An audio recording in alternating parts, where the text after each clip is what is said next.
Hi everyone. All right, today I'll continue with the double slit experiment, and it's the or my physics, a physics from nature's perspective or my perspective. Uh, just to review a little concept of the I mentioned yesterday, the electromagnetic environment. Everything carries its own electromagnetic environment. It started off from a electron or a proton or atom. It has their they have their electromagnetic fields. But when millions or trillions or gazillions of atoms put together, like I say, my hand, or a sun, or the Earth, or moon, then these electric magnetic fields are somewhat dismissed or forgotten. So that's why I make up this term called electromagnetic environment to bring them back.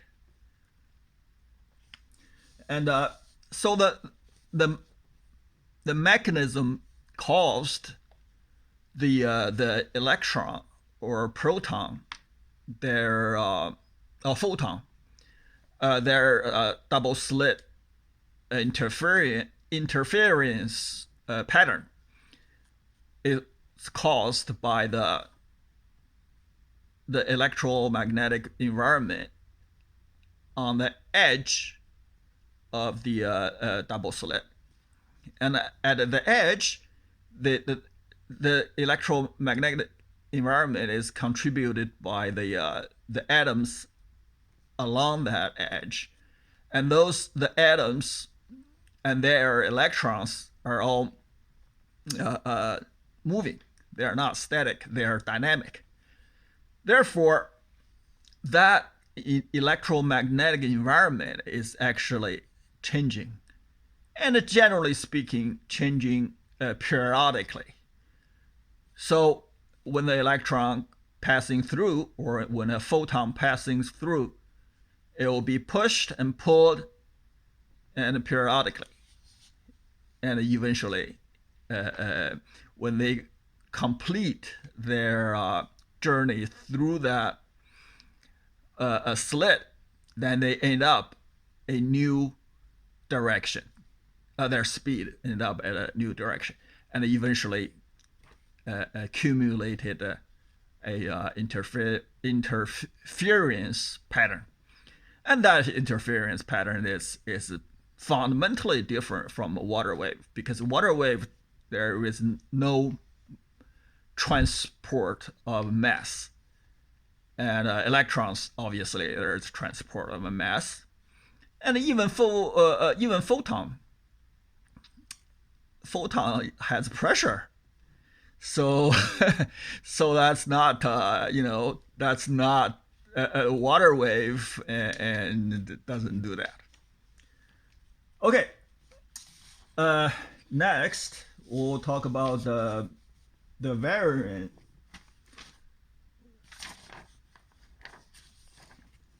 Different people later on made a different variants of double slit experiment. They add instruments to the experiment, and made different variations. The most well-known variation, there are two kinds. One is the supposedly try to watch which just which slit, because there are two slit, just which slit a electron went to through, and then obviously you put it in in a instrument to monitor that, and the physicists are rather artistic or sensitive, and they call it an eye. When you put an eye in there, somehow the interference pattern disappears, and they found that rather mysterious. But it is not, because when you bring in an instrument near or next to the slit or double slit, that instrument will inevitably bring their own electromagnetic environment with it. And then the chances are these instruments are a little bit further from the slit, and its electromagnetic environment, once you're a little further from the object, the environment, its electromagnetic environment is, relatively speaking, static, because the spinning of the electrons, chances are it only affects the electron environment nearby. So, and of course, this instrument also, chances are also that its electromagnetic fields are rather more powerful. So it will overwhelm the atoms and the electrons along the edge of the slit, and dominate that dynamic electromagnetic environment, and ended up the electromagnetic environment around the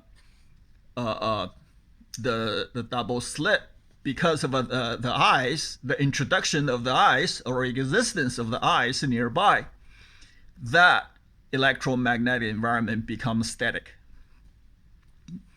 overwhelmed by the instrument. Then, under this new static or stationary electromagnetic environment, the electron goes through it, will not experience the dynamic electromagnetic environment of the edge of contributed by the atoms along the edge of the double slit, the different pull and push, and that without those pulling and pushing, and also periodically pulling and pushing, the electrons are going to go through pretty much unharmed, so to speak, and there goes the interference pattern. And then, of course, there are other situations. Basically, they altered the double slit experiments electromagnetic environment. Not only it altered the in the front of the instrument, in the back as well, because the electromagnetic environment is universal, just like a universal gravity. The gravity not only gonna be in front of you, also in the back of you, and you emit this field or this environment all around you. All right. What else? Oh, I was gonna talk about the physics, the duality of the physics. In this particular case, is a water wave being continuous, and the electron being discrete. But there is one more I mentioned a little earlier. Water wave has no transport of mass. Electrons does transport electrons as like a bullet, and shooting passing through the slit, and of course the photon also got pressure, and they are totally different from water wave. All right, since the electromagnetic environment is universal, and tomorrow I'm gonna talk about gravity. And gravity is also universal. Alrighty, so I'll see you tomorrow. Okay, bye.